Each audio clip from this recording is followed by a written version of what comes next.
السلام عليكم ورحمة الله وبركاته.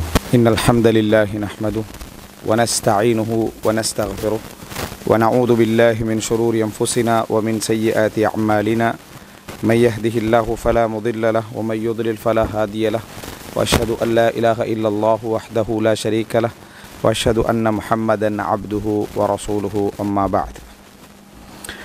அன்புள்ள சகோதரர்களே, அல் குர்ஆனிய அறிவமர்வு என்கின்ற இந்த தலைப்பிலே நம் இரண்டாவது மஜ்லிஸிலே உட்கார்ந்திருக்கிறோம்.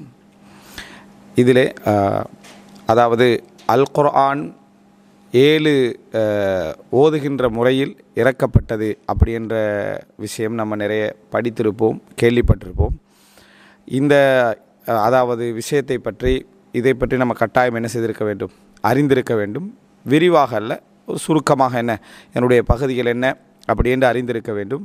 ஆனால் இன்றைக்கு இது ஒரு அதாவது பல்கலைக்கழகங்கள் எல்லாம் இந்த கிராஆத் பல வேறு தரப்பட்ட பல முறைப்பட்ட இந்த ஓதல் முறைகள் அப்படி என்பது ஒரு பெரும் துறையாக என்ன செய்கிறது, அதாவது ஆக்கப்பட்டிருக்கிறது. அதை நிறைய பேர் என்ன செய்கிறாங்க, படிக்கிறாங்க. ஒரு காலத்தில் இது வழக்கொழிந்து போயிருந்தது. காரணம், அரசு தரப்பில் தான் இதில் முடிவுகள் இருக்கும். எப்போ அரசாங்கத்தில் கையில் தான் இதில் முடிவுகள் பெரும்பாலும் இருக்கும். அப்போ அந்த அடிப்படையில் வழக்கு ஒழிந்து போயிருந்துச்சு. அது என்ன அப்படி என்றால், இப்போ ஒரு அரசாங்கம் தீர்மானிச்சிட்டுன்னு சொன்னால் இந்த முறையில் மட்டும்தான் என்ன செய்யணும், இங்கே ஓத வேண்டும். மற்ற முறைகளை பொறுத்த வரைக்கும் பகிரங்கமாக பள்ளி வாயில்கள் அங்கே இங்கே என்ன செய்யக்கூடாது, ஓதக்கூடாது. மதரசாக்கள் அங்கே இங்கே நீங்கள் என்ன செய்யலாம், வைத்துக்கொள்ளாமல் ஒரு சட்டமாக போட்டால் அந்த ஒரு கிராத்து தான் என்ன செய்யும், வளரும். அந்த எந்த ஒரு முறை இருக்குதோ அந்த முறை தான் வளரும். இப்போ உதாரணமாக இப்போ போய் நம்ம 2வது கிராத்து முறையை படிச்சுட்டு பள்ளியில் போய் தொழுவிக்கலுமா? நம்ம ஊர்களில் தொழுவிச்சா நமக்கு ஏற்கனவே என்ன இவர்கள் மாற்றி விட்டார்கள் அப்படின்ற ஒரு பேர் இருக்கும். இதே நம்ம போய்த்து ஓதினோம்னு வைங்களேன், அப்போ என்ன செஞ்சுருவாங்கன்ற சொன்னால் அது என்ன ஒரு குர்ஆனை மாற்றி விட்டார்கள் அப்படின்னு சொல்கிற அளவுக்கு வருவாங்க. இதை பற்றியான புரிதல் விளக்கம் இல்லாது விட்டார். அதனால் அந்த ஒரு கிராத் ஒரு இடத்துல பிரபல்யமாக இருப்பதற்கான காரணங்கள் பெரும்பாலும் அரசுடைய அந்த ஒரு முடிவு அல்லது அந்த சமுதாய மக்கள் ஒன்றுக்கு காலாகாலத்துக்கு ஒரு கிராத்துக்கு பழக்கப்பட்டுட்டு போனது அடுத்த கிராத்துடைய முறைகளையோ அதில் உள்ள மாற்றங்களை ஏற்றுக்கொள்வதற்கோ என்ன செய்யாது, அவர்களுடைய இது ஒத்துக்கொள்ளாது. சில பொழுது அறிவுடையவர்கள் அந்த சமுதாயத்தில் விளக்கம் உள்ளவங்க ஓகே இன்னும் இந்த முறையிலையும் ஓதுறது இருக்குதான், ஆனாலும் ஊரில் என்ன செய்யக்கூடாது, ஓதக்கூடாது. ஏண்டா இது மக்கள் தவறாக விளங்கிடுவாங்க என்ற ஒரு சிச்சுவேஷன் ஒரு அட்வைஸ் பண்ணுவாங்க. அந்த அடிப்படையிலும் என்ன செய்யாது, இது இன்னொரு முறையை பற்றியான அந்த அறிவு எப்பொழுதுமே அந்த வழக்கொழிந்து போகக்கூடிய ஒரு தன்மை எப்பொழுதுமே இருக்கும். அது எல்லா விஷயத்துலையும் அப்படி தான். ஒன்றுடைய முறைமை கூடுதலாக வழக்கத்தில் இருந்துட்டால் அடுத்த இல்லாமல் போயிடும். உதாரணமாக இபாதத்துகளையும் நம்ம பார்க்கலாம். இபாதத்துகளையும் ரசூல் ஸல்லல்லாஹு அலைஹி வஸல்லம் அவங்க 4 ரக்காத்து பிறகு 4 ரக்காத்து பிறகு 3 ரக்காத் தொழுதுன்னு வருது. ஆனால் இப்போ நீங்கள் திடீர்னு போய்த்து தராவி தொழுவிக்கிற டைமில் 4 ரக்காத் தொழுவிச்சிட்டு அடுத்த 4 ரக்கா அடுத்த 3 தொழுவிச்சு பாருங்கள். அந்த வழக்கொழிந்து போய் விட்டதுனால அதை மக்கள் வித்தியாசமாக என்ன செய்வாங்க, அப்படி ஒன்று இல்லை என்பது போல் என்ன செய்வார்கள், அவர்கள் பார்ப்பார்கள். அது ஒரு இயல்பான ஒரு நிலை. அதே போல் வித்திரு தொழுகையில் நம்ம 2 ரக்காத்து சலாம் கொடுத்துட்டு எழும்பி 1 ரக்காத் தொழுவிக்கிறோம். இதையே நம்ம நடுவில் அத்தைஹியாத்தில் உட்காராமல் அதாவது எழும்பி நம்ம 3 ரக்காத் தொழுவிச்சா அதை வித்தியாசமாக என்ன செய்வாங்க, பார்ப்பாங்க. இகாமத்தை பொறுத்த வரைக்கும் ஒரு முறையில் சொல்கிறதும் இருக்குது, 2 முறையில் சொல்கிறதும் இருக்குது. ஹனஃபி பள்ளிகளில் 2 முறையில் சொல்கிற வளமைகள் என்ன செய்யுது உண்டு. இதே ஒரு முறையில் சொல்கிற இடத்துல போய் 2 முறையில் சொன்னாலோ 2 முறையில் சொல்கிற இடத்துல போய் ஒரு முறையில் சொன்னாலோ அதை என்ன செய்வாங்க, வித்தியாசமாக பார்ப்பார்கள். அப்படி செய்யணுமென்றதல்ல, ஆனால் அது வித்தியாசமாக பார்ப்பதற்கான நியாயம் அவங்க ஒன்றுக்கு பழக்கப்பட்டு ஒன்றை புரிந்து கொண்டிருப்பதனால. ஆனால் பிழை என்னடா, நம்ம பழக்கப்பட்டதனால பொதுமக்கள் சில பொழுதுகளில் அதை பற்றி அறிவு தொடர்பில்லாதவர்கள் அதில் இது அப்படி இல்லைன்னு மறுக்கிறதுக்கு அவங்க முற்படுவதும், படித்த மார்க்க அறிஞர்கள் அதை மறுக்க முற்படுறதுக்கு இடையில் பெரிய வித்தியாசம் என்ன செய்யுது இருக்குது. அதான் மார்க்க அறிவுடைய அடிப்படை இல்லாதனால தான் அவங்க என்ன செய்வாங்க, அதை மறுப்பார்கள். இப்போ இன்றைக்கு பல கிராத்துகள் சம்பந்தமாக பேசக்கூடியவங்களை நீங்கள் பார்த்தீங்கன்னா, அதாவது அறிஞர்கள் என்று நம்பப்படக்கூடியவர்கள் ஒருத்தர் பேசுகிறாரு.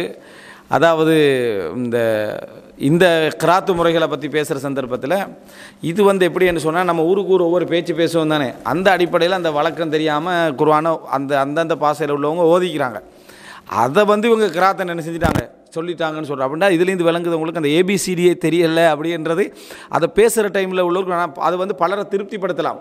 ஆனால் எங்களுக்கு தெரியும் இது வந்து என்னது, பேசுகிறவர்களுக்கு அதை திருப்திப்படுத்தினாலும் அடிப்படை கூட என்னது தெரியாமல் இவங்க என்ன செய்கிறாங்க, இதை பேசுகிறார்கள் அப்படின்றது பார்த்த உடனே என்ன செஞ்சிடும், விளங்கிடும். அதுபோல் ஒரு சிலர் என்ன சொல்கிறாங்க அப்படின்னு சொன்னால், சில முஸ்ஹஃப்களை எடுத்து, குர்ஆன் முஸ்ஹஃப்களை எடுத்து அதில் வந்து அதாவது இப்போது முஸ்தகீம் உதாரணமாக, முஸ்தகீமுக்கு காஃபுக்கு மேலே 2 நுக்தா வரும், அதான் முஸ்தகீம் காஃப். அந்த காஃபுக்கு கீழே 2 நுக்தா வராமல் மேலுக்கு 2 நுக்தா வர, கீழே வந்து மேலே வந்து 1 நுக்தா வந்திருந்தால் எப்படி இருக்கும், நீங்கள் முஸ்தஃபீம்னு தானே ஓத வேண்டி வரும். அப்படி வந்து ஒரு கிராத்து முறையில் உள்ள குர்ஆனில் அந்த இதுக்கு மேலே 1 நுக்தா இருக்கும். சரியா பார்த்தீர்களா, குர்ஆனை மாற்றி என்ன வைத்திருக்கிறார்கள் அப்படி என்று சொல்லி இது என்ன செய்கிறாங்க, பேசுகிறாங்க. அது உண்மையை சொல்ல போனால் சில மகாரிபாக்களோட அடையாளம் இருறது வந்து ஒவ்வொரு குர்ஆனுடைய முறைமைக்கும் சில குர்ஆன்களில் அடையாள முறைமை வித்தியாசப்படும், உச்சரிப்பு வித்தியாசப்படாது. நான் ஏற்கனவே உங்கள்கிட்ட சொன்ன மாதிரி 1 நுக்தா அடையாளம் உள்ள காலம் ஒன்று இருந்துச்சுன்னு சொன்னேன். சரியா, அந்த மாதிரி 1 நுக்தாவுக்குரிய அடையாளமாக ஃபத்தா கஸ்ராவுக்கு வச்சுருந்தாங்க. அதுபோல் அடையாளங்கள்லையும் என்ன வித்தியாசங்கள் காட்டக்கூடிய ஒரு இருந்துச்சு. அப்போ இதில் என்ன செய்வாங்கன்னு சொன்னால், சில குர்ஆன்களை நீங்கள் பார்க்கலாம், இங்கே இல்லை, ஆனால் நீங்கள் அதாவது மலிக் ஃபஹதுடைய அந்த குர்ஆன் பிரிண்ட் பண்ணுறதில் பிரதிகளை உங்களுக்கு எடுக்கலாம், ஆன்லைன்லேயும் இருக்குது. அதில் வந்து இந்த முஸ்தகீமில் என்ன செஞ்சுருப்பாங்கன்னா 1 நுக்தா என்ன செஞ்சுருப்பாங்க வச்சுருப்பாங்க மேலுக்கு. அதை நம்மட இதில் ஓதினா முஸ்தஃபீம் தான். ஆனால் முஸ்தஃபீம் யாரும் ஓதுறதில்லை. அந்த குர்ஆனை எடுத்து படிக்கிறவங்க முஸ்தகீம்னு என்ன செய்வாங்க ஓதுவாங்க. அது அவங்களுக்குரிய அடையாளம். அது அவங்க அந்த அடையாளத்தில் அப்போ என்ன செய்யணும், ஒரு துறையில் இல்லாட்டி மன் தக்கல்லம ஃபி கைரி ஃபன்னிஹி அதாபில் அஜாயிப், தனது துறையல்லாத துறையில் யார் தலையிடுகிறாரோ அவர் அந்த துறைக்கு ஆச்சரியமான செய்திகளை கொண்டு வந்து சேர்ப்பார் என்று ஒரு இது இருக்குது. அந்த துறையில் உள்ளவங்களாம் மிரண்டு போகிற அளவுக்கு என்னது அது பேசுவாங்க. இப்போ நமக்கு இன்ஜினியரிங் தெரியாமல் நம்ம இன்ஜினியர் பற்றி பேசணுன்னு வைங்களேன், அந்த இன்ஜினியர் வந்து ஆச்சரியப்படுற அளவுக்கான விஷயங்களை நான் என்ன செய்வேன், நான் பேசுவேன். அவர் தேய்ச்சி பேத்து நிற்பார். காரணம் இவருக்கு இல்லை தானே.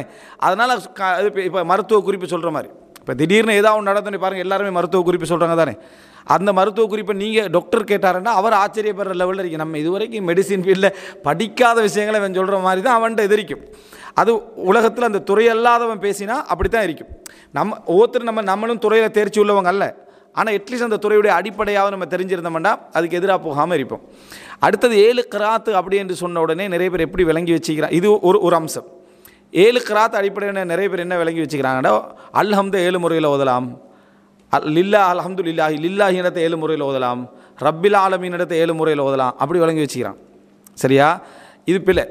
அல்ஹம்துலில்லாஹி ரப்பில் ஆலமீன 7 முறையில் ஓதலாம் அப்படின்னு சொல்லி படித்தவங்களும் கொஞ்சம் பேர் என்ன செய்கிறாங்க, விளங்கி வச்சுக்கிறாங்க. அப்படியும் அல்ல, 7 முறையில் ஓதப்படுதல் அப்படி என்று சொல்கிறது என்ன அப்படின்றால், குர்ஆனில் 7 விதமான நடைமுறைகள் என்ன குர்ஆனில் இருக்குது.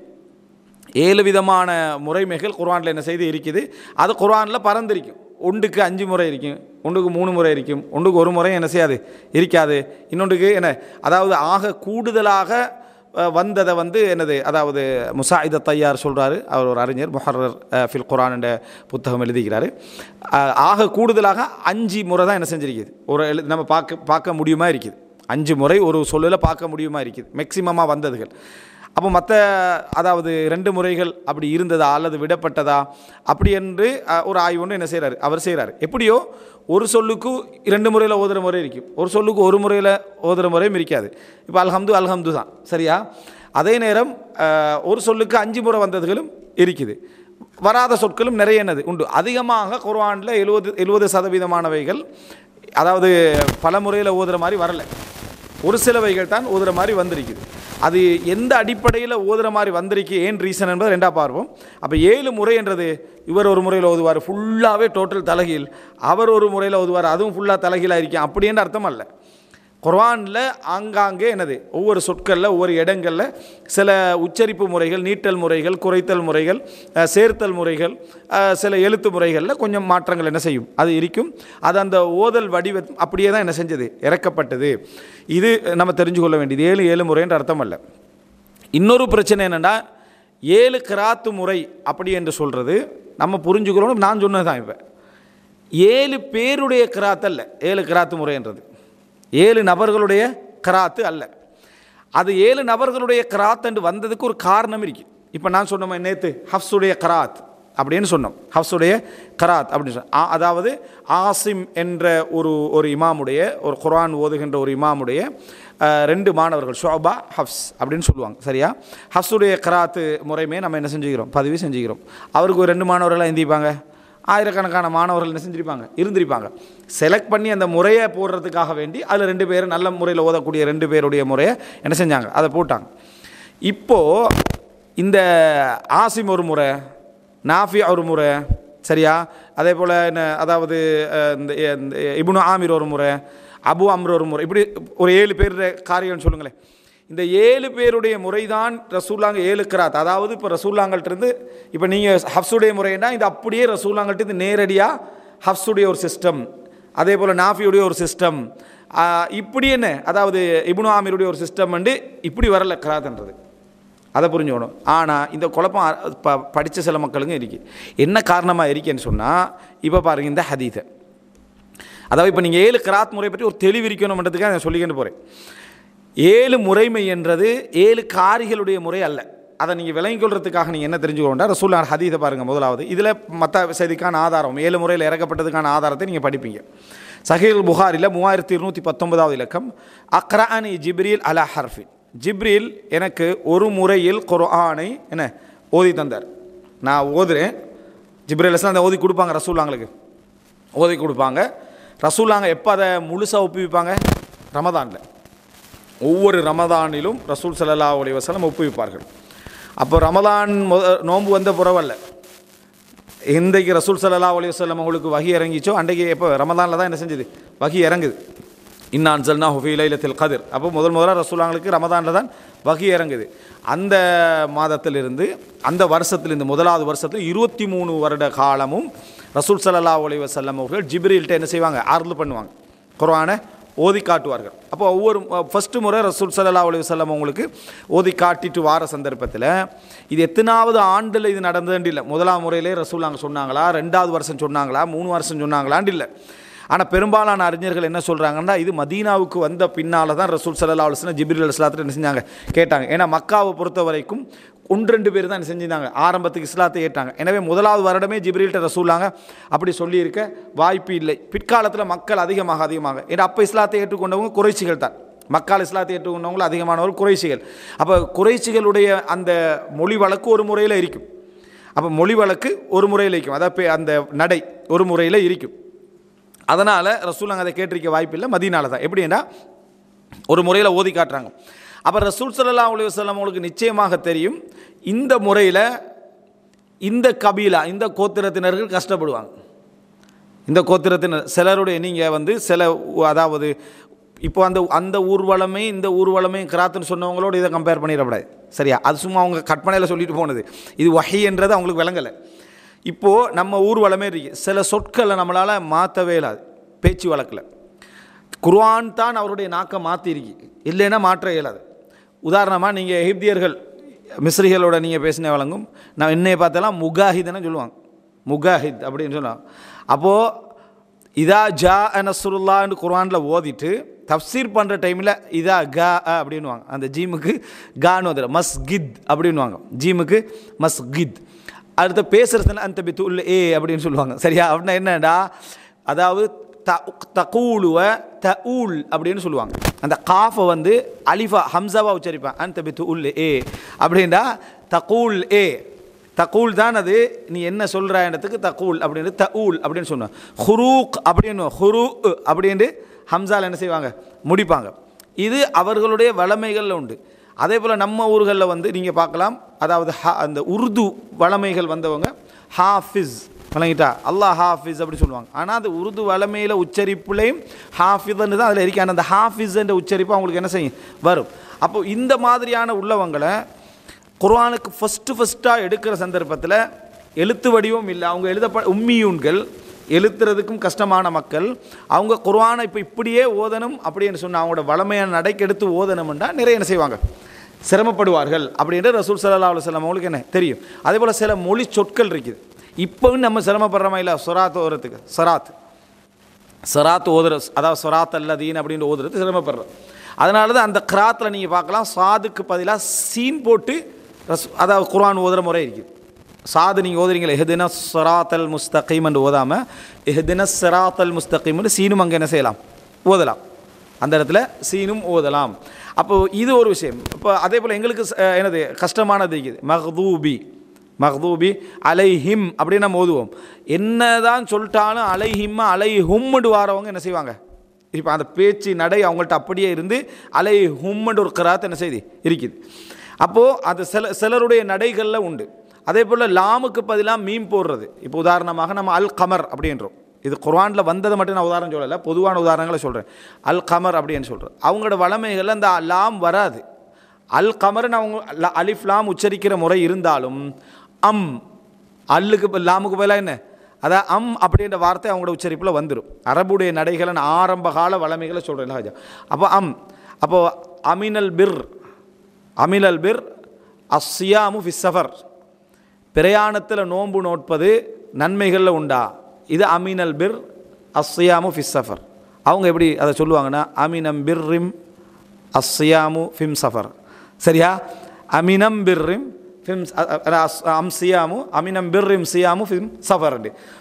இவங்கள்ட்ட லாமை கொண்டு வந்து சேர்த்துடலாம், குர்ஆனை வச்சு நாக்க பழக்கி சேர்த்துடலாம். ஆனால் ஃபஸ்ட்டுக்கு ஆரம்பத்தில் என்ன செய்வாங்க, சிரமப்படுவாங்க. அப்போ அமினல் என்றதை அமினம் அப்படின்னு இப்போ இப்படி உள்ளவங்க இருக்காங்க. இதில் நீங்கள் என்ன பார்த்தீங்கன்னு சொன்னால், இந்த மாதிரி விஷயங்களை கபீலாக்கள் கோத்தரங்கள் என்று வார டைமில் இப்போ குறைஷிகள் மட்டும்தான்டா அவங்கள்ட்ட ஒரு நடை இருக்கும். பல கோத்திரங்கள் வந்து என்ன செஞ்சாங்க, அதில் இணைந்தார்கள். இப்போ இந்த மாதிரி இடங்களை எப்படி செய்கிறது, இந்த மாதிரி இடங்களோட முறைகளை எப்படி செய்கிறது. இப்போ பின்னால் வந்தவங்க என்ன செய்வாங்கன்னு சொன்னால், இது வந்து இலக்கண பிழை, சொல்லு பிழை, அப்படி பிழை, எதாவது பிழைன்னு சொல்லிடுவாங்க. இலக்கணம் என்றது ஏற்கனவே பேசுகிற சமுதாயத்துடைய நடையை வச்சு தான் நம்ம என்ன செய்வோம், வகுப்போம். ரைட், இப்படித்தான் ஏற்கனவே ஒரு பழைய காலத்தில் பேசின மக்களுடைய நடையை வச்சு தான் இலக்கணம் வகுப்போம். அந்த மக்களுடைய நடைக்கு இலக்கணத்தை போட்டு நீ பிழை செஞ்சாயின்னு என்ன செய்யலாது, சொல்ல இயலாது. என்னை வச்சு தான் உனக்கு இலக்கணமே, என்னை வச்சு தான் உனக்கு இலக்கணமேன்னு இருக்கும். அப்போ இலக்கணங்கள் பின்னால் வந்த விஷயங்கள் தான். இதனால தான் அதாவது சஹீஹுல் புகாரி அதே போல் சில இடங்களில் வந்து சில நடைகளை பார்க்கலாம், இலக்கணத்துக்கு பிழை மாதிரி விளங்க நம்ம போட்டிக்கிற இலக்கணத்துக்கு. அதுக்கு காரணம் என்னென்னா, ஒரு காலத்தில் ஒரு கோத்திரத்தினர்கள் உபயோகித்த ஒரு நடையில் அந்த சொற்கள் வந்திருக்கும். விளங்கிட்டா, ஒரு நடையில் அந்த சொற்கள் வந்திருக்கும். இப்போ அந்த நடையே என்ன செஞ்சிருக்கும், மறுவிப்பு அந்த நடை இல்லாமல் இருக்கும். நம்ம போட்ட இலக்கண விதி மட்டும்தான் என்ன செய்யும், நின்றுட்டு இருக்கும். அப்போ அந்த இலக்கண விதிப்படி அந்த வசனங்களை பார்த்தா எல்லாமே என்ன பிழை.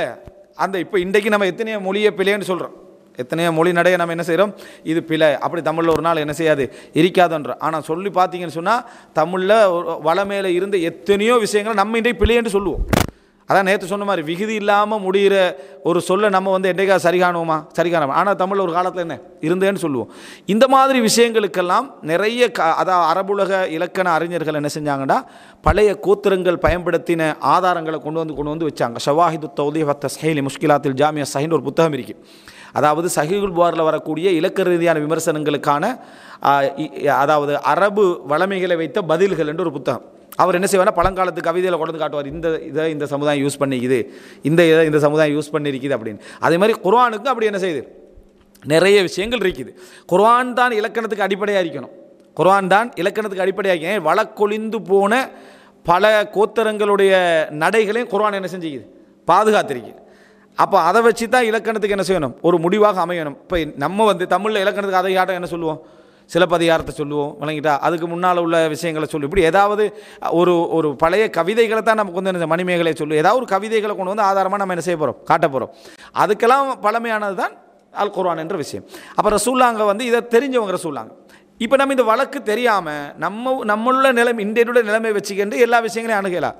அப்போ ரசூலுல்லாஹ் ஒரு முறையில் ஓதி காட்டின உடனே ரசூல் ஸல்லல்லாஹு அலைஹி வஸல்லம் என்ற உம்மத்து வந்து என்ன இந்த ஒரு முறையில் ஓதிக்கொள்ளாது அப்படின்னு ரசூலுல்லாஹ் சொல்கிறான் ஜிப்ரீல்கிட்ட. ரசூலுல்லாஹ் ஒரு முறையில் அப்போ ஜிப்ரீல்கிட்ட அல்லாஹ் தஆலா கேட்க வைக்கிறான். அப்படி ரசூலுல்லாஹ்களுக்கு ரசூலுல்லாஹோட கருணையை வெளிப்படுத்துகிறான். அப்போ ஜிப்ரீல் அலைஹிஸ்ஸலாம் இன்னொரு முறையுமே என்ன செய்கிறாங்க, அதை குர்ஆன் ஓதி கொடுக்குற சந்தர்ப்பத்தில் இன்னொரு முறையில் என்ன செய்கிறாங்க, ரசூலுல்லாஹ்களுக்கு ஓதுறாங்க. அப்போ அந்த சில இடங்களில் என்ன செஞ்சிருக்குது, ரசூல் ஸல்லல்லாஹு அலைஹி வஸல்லம் அந்த சமுதாயம் கஷ்டப்படக்கூடிய இடங்களில் ரசூல் ஸல்லல்லாஹு அலைஹி வஸல்லம் அவங்களுக்கு முழுமையாக அந்த குர்ஆனை திருப்பி என்ன செய்கிறாங்க, ஓதி கொடுங்க. அப்போ அதில் கொஞ்சம் மாற்றங்கள் இருக்குது. ரசூலுல்லாஹ் அதையும் போதுமா சொல்ல, ஃபலம் அஸல் அஸ்தஸீதுஹு, நான் இன்னும் போதாது, இன்னமுள்ள முறைகளை ஓது. ஏன்னா அப்படின்னா கிராத்ன்றது ஜிப்ரீல் அலைஹிஸ்ஸலாத்து வாயால் ரசூலாங்க கேட்கக்கூடியதான் கிராத், அவர்களுடைய இதில் வாரது தான் கிராத். அதனால் ரசூலாங்க நினச்ச மாதிரி இஜ்திஹாத் பண்ணி நீங்கள் இப்படி ஓதுங்க அப்படி ஓதுங்கன்னு சொல்ல இயலாது. அதனால் கேட்குறாங்க ஜிப்ரீல்கிட்ட. ஜிப்ரீல் அலைஹிஸ்ஸலாம் ஹத்தன் இன்தஹா இலா சபஅத்தி அஹ்ரூஃப், 7 முறையில் ஓதி காண்பிக்கும் வரைக்கும் என்ன செஞ்சேன், நான் கேட்டுக்கண்டே இருந்தேன். அப்போ அந்த 7 முறை மேலேயும் ஓதி காண்பிக்கப்படுகிறது. அந்த 7 முறையிட்ட நான் சொல்கிறத புரிஞ்சுக்கணும். ஒவ்வொன்றுக்கும் 7 முறை இல்லை, சிரமப்பட முடிஞ்ச இடங்களில் அந்த 7 முறைகள் அல்லது ஒரு அல்லாஹ் பல கருத்து தரக்கூடிய அமைப்பிலான அந்த வசனம் அமையணும் அல்லாஹ் நாடிய இடங்களில் 7 முறைகள் அப்படி என்ன செய்யுது சொல்லப்படுகிறது. அப்போ ஜிப்ரீல் அலைஹிஸ்ஸலாத்திலிருந்து ரசூலாங்க அந்த 7 முறையை எடுத்து சஹீஹுல் புகாரியில் 3219 இலக்கத்தை என்ன செய்கிறது வருகிறது. இதுதான் 7 முறை. இங்கே எங்கேயாவது 7 சஹாபியை வச்சு இந்த 7 முறைக்கு ஒரு சஹாபிக்கு கொடுத்து இன்னொரு சஹாபிக்கு கொடுத்து நீங்கள் இந்த 7 முறையும் அடுத்த 7 பேருக்கு சொல்லிக் கொடுங்கன்னு அப்படி என்ன செய்யலை, வரல. 7 முறைமைகள். ஆனால் இந்த குழப்பம் வந்ததுக்கு ஒரு காரணம். அபூபக்கர் இப்னு முஜாஹித் என்ற ஒரு அறிஞர், இவர் அதாவது 4ஆம் நூற்றாண்டு செய்தவர். இவர் என்ன செய்கிறாருன்னா மௌத்தாரா 4ஆம் நூற்றாண்டில் இவர் அந்த காலத்தில் பார்க்குறார் கிராத்து முறைமைகள் வித்தியாசமாக என்ன செஞ்சு போயிருக்குது. இந்த கிராத்து முறைமைகளை எல்லாம் என்ன செய்யணும், தொகுத்தெடுக்கணும் அப்படின்னு பார்க்குறார். சரியா? அவர் என்ன செய்கிறார்னா 7 காரிகளை தெரிவு செய்கிறார். அவர் 7 காரிகளை தெரிவு செய்கிறார். இந்த 7 காரிகளை தெரிவு செஞ்சதுனால வந்த குழப்பம்தான் அந்த 7 முறையும் இந்த 7 காரியும் உண்டென்ற நினைக்கக்கூடிய பிரச்சனைக்கு காரணமாக அமையுது. இப்னு முஜாஹித் என்றவர் தான் என்ன செய்கிறார், இதை அந்த புத்தகம் சபஆன்ற ஒரு புத்தகம் தொகுக்கிறார். இதுதான் பிரச்சனைக்கான காரணம். இப்போ இதை நீங்கள் விளங்கிக்கிட்டு இப்போ நான் இந்த கிராத்துடைய முறைமைகளை நீங்கள் கொஞ்சம் அதாவது இந்த எப்படி வரலாறு அப்படின்றத நீங்கள் தெரிஞ்சுக்கொள்ளணும். இந்த ஹதீஸை பாருங்கள், சஹீஹுல் புகாரில் 5041.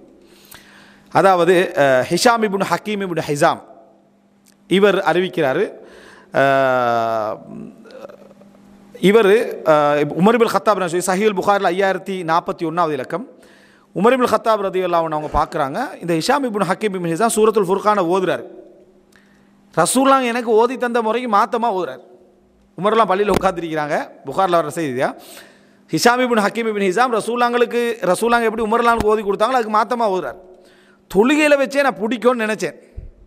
உமர்லாங்க சொல்கிறாங்க, தொழுகையில் வச்சே பிடிக்கும்னு நினச்சிட்டு நான் பேசாமல் இருந்துட்டேன். தொழுது முட்டிச்ச உடனேயே அதாவது சொல்கிறாரு, நான் இதுக்கிட்டால பிடிச்சி கேட்டேன், யார் இப்படி உங்களுக்கு என்ன குர்ஆனை ஓதி சொல்ல தந்தது, யார் உங்களுக்கு? அப்போ இது மக்கால இல்லை, மதீனால தான் ரசூல் ஸல்லல்லாஹு அலைஹி வஸல்லம் என்ன செஞ்சுக்கிறாங்க, இப்படி அந்த பல்வேறு முறைகளை ஜிப்ரீல் அலைஹிஸ்ஸலாத்தை கேட்டிங்கிறது ஒரு ஆதாரம். இல்லை மக்காலேயே பழக்கப்பட்டிருந்தா இப்படி என்ன செஞ்சிருக்காது, வந்திருக்காது. அப்படி கேட்ட உடனேயே அப்போ சொல்கிற ரசூல் ஸல்லல்லாஹு அலைஹி வஸல்லம் தான் எனக்கு என்ன இப்படி ஓதி தந்தாங்க அப்படின்னு சொல்லி. அப்போ சொல்கிறார், இல்லை நீங்கள் அதாவது கதபத்தை பொய் சொல்கிறீங்க அப்படின்றாங்க. இந்த பொய் சொல்கிறீங்கன்ற வார்த்தை தவறாக பேசுகிறீங்க அப்படின்றதுக்கும் சொல்லுவாங்க. அப்போது இல்லை, அதாவது ரசூல் ஸல்லல்லாஹு அலைஹி வஸல்லம் இந்த சூரத்தை எனக்கு ஓதி தந்திக்கிறாங்க, இப்படி ரசூல் ஸல்லல்லாஹு அலைஹி வஸல்லம் என்ன செய்யலை, ஓதி தரல. அப்போ ரசூலாங்க பாருங்க, முக்கியமாக பல நபித்தோழர்களுக்கு ரசூலாங்க முழு சூரத்துக்களை என்ன செஞ்சுக்கிறாங்க, ஓதி கொடுத்துக்கிறான். நான் இவரை எடுத்துக்கிட்டு ரசூலாங்கிட்ட கொண்டு போனேன். ரசூலாங்கிட்ட கொண்டு அல்லாஹ்வின் தூதரே, இவர் அதாவது நீங்கள் ஓதித்தராத முறைமைகளில் குர்ஆன் வருது, இதில் ஹுரூஃப்னு வருது. சரியா? நீங்கள் ஓதித்தராத முறைமைகளில் இவர் என்ன செய்கிறார், ஃபுர்கானை ஓதுறார். இப்போ பாருங்கள், முறைகளில் சொல்லலை. இப்போ ஒரு முறை தானே ஓதினார். இப்போ ஹிஷாம் ஒரு முறை தான் ஓதினார்.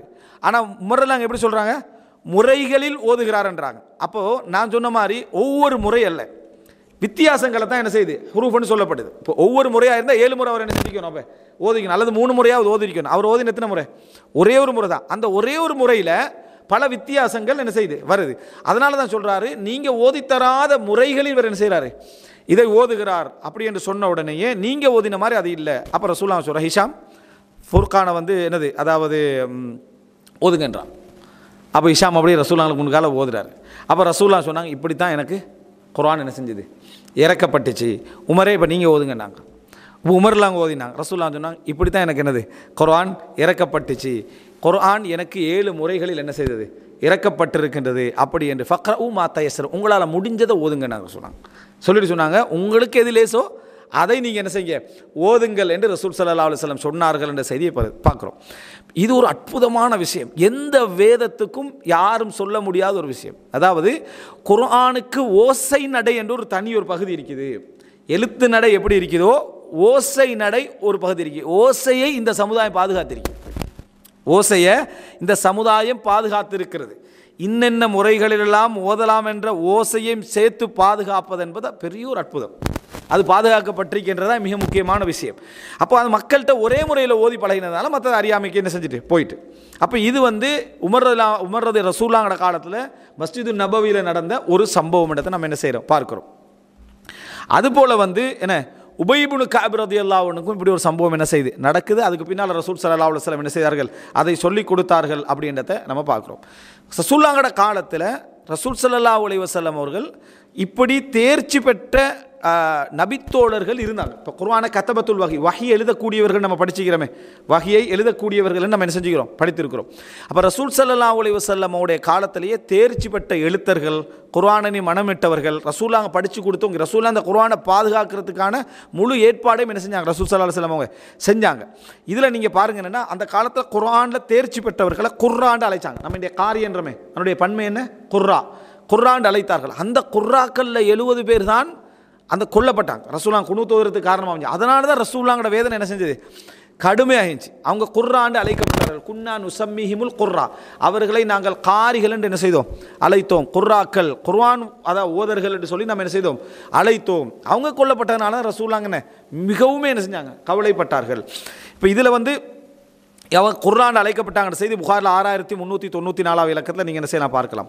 உமர் ரலியல்லாஹு அன்ஹுடைய மஜ்லிஸில் குர்ஆக்கள் தான் அதிகமாக இருந்தார்கள். அவர்கள் இளைஞர்களாக இருந்தாலும் சரி, அதாவது நடுத்தரமானவர்களாக இருந்தாலும் சரி, உமர் ரலியல்லாஹு மஜ்லிஸில் அதிகமாக யாரை வச்சிருப்பாங்க, இப்னு அப்பாஸ் ரலியல்லாஹு அன்ஹு. இப்படி குர்ஆனோட உபய் இப்னு கஅப் குர்ஆன் குர்ஆன் இப்போ நம்ம குர்ஆன் உள்ளவர்களை பக்கத்தில் வச்சுருந்தாங்க, நம்ம என்ன நினைப்போம், நல்லா குர்ஆன் ஓதக்கூடியவங்களே. எல்லா சஹாபாக்களும் அதிகமானவங்க என்ன குர்ஆன் அப்படி இல்லை, குர்ஆன் விளக்கம், குர்ஆன் அறிவு, குர்ஆன் ஓதல் பற்றிய முழு அறிவும் உள்ளவர்களை தான் உமர்லாம் வச்சுருந்தாங்க. புகாரில் 7286 இலக்கம்.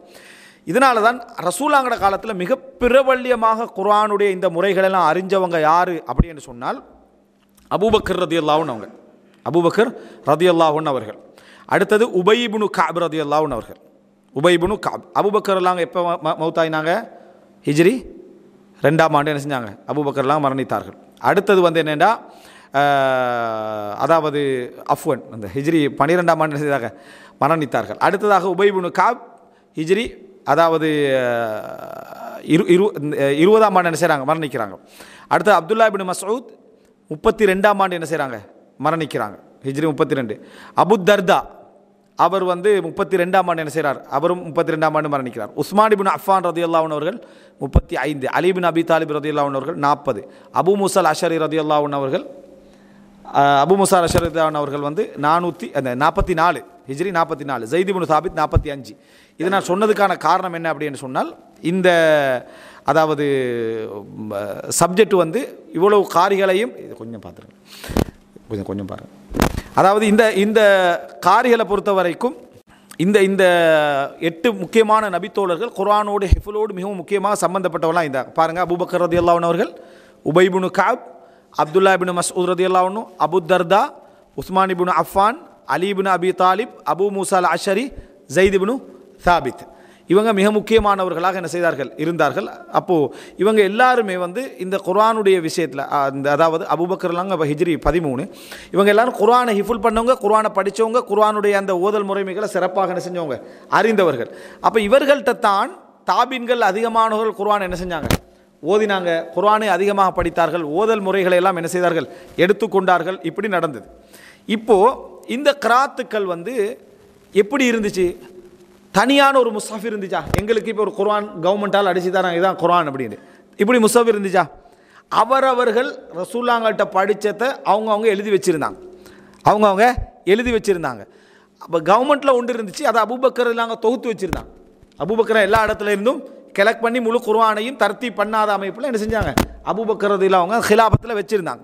ஆனால் மக்கள்கிட்ட இந்த குர்ஆன் என்ன, அவர்கள் தங்களுக்கு எழுதி கொண்ட அல் குர்ஆன் தான் இருந்துச்சு. இந்த குர்ஆனில் அப்துல்லா இப்னு மஸ்ஊத்லாம் ரசூலுல்லாஹ்கிட்ட படித்த முறை இருக்கும், அபு தர்தா ரசூலுல்லாஹ்கிட்ட படித்த முறை என்ன செய்யும் இருக்கும், ஸைத் இப்னு சாபித் படித்த முறை என்ன செய்யும் இருக்கும். இப்படி ஒவ்வொருத்தர்கிட்டையும் ஒவ்வொரு முறைகள் என்ன செய்யும் இருக்கும்.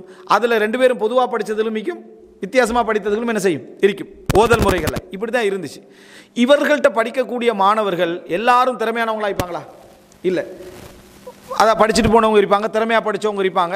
இப்படி படிச்சுட்டு போனவங்க அதாவது ஜிஹாதுகளில் கலந்து கொண்டு உயிரிழந்து போனவங்க இருக்கிறாங்க, சுஹதாக்கள் போனவங்க இருக்கிறாங்க. உஸ்மான் நடந்த ஹுதைஃபத்து பின் யமான் வாரார், புதுசாக இஸ்லாத்துக்கு வந்தவங்களும் இருப்பாங்க. அவங்க ஒரு ஆள்கிட்ட போய் குர்ஆனை ஓதுவாங்க, குர்ஆனை விட்டு அடுத்தவட்ட குர்ஆனை பார்ப்பாங்க. எப்படி உமர்றதில் அவங்க ஆரம்பத்தில் வந்து என்ன இது குர்ஆனில் இல்லாத ஒன்றை நீங்கள் என்ன செய்றீங்க ஓதுறீங்கன்னு சொன்னாங்களோ அதை விட மிக தகுதியாக இவங்க என்ன செய்வாங்க, இப்போ இது நீங்கள் குர்ஆன் இல்லாத ஒன்றை என்ன செய்றீங்க ஓதுறீங்க என்ற ஒரு நிலைமைக்கு வந்தாங்க. ஏன்னா அவங்க படித்ததை வச்சு முக்கியமான சஹாபாக்கள் அப்படி சொல்லலை. ஆனால் புதுசாக வரவங்க அல்லது கடைக்கோடியில் இருந்தவங்க இவங்க வந்து இந்த குர்ஆனில் இது இல்லை இது இருக்கேன்னு சொல்கிற அளவுக்கு வந்துட்டாங்க. இது வந்து நீங்கள் ஓதுறது பிழை இப்படி என்று சொல்கிற அளவுக்கு என்ன செஞ்சிட்டாங்க, வந்து விட்டார்கள். இப்படி நிலைமை வந்து இது அர்த்தத்தை புரிஞ்சுக்கொள்ளணும். பிழையா குர்ஆன் வந்து ஓத தெரியாமல் பரவிட்டுன்னு அர்த்தம் அல்ல.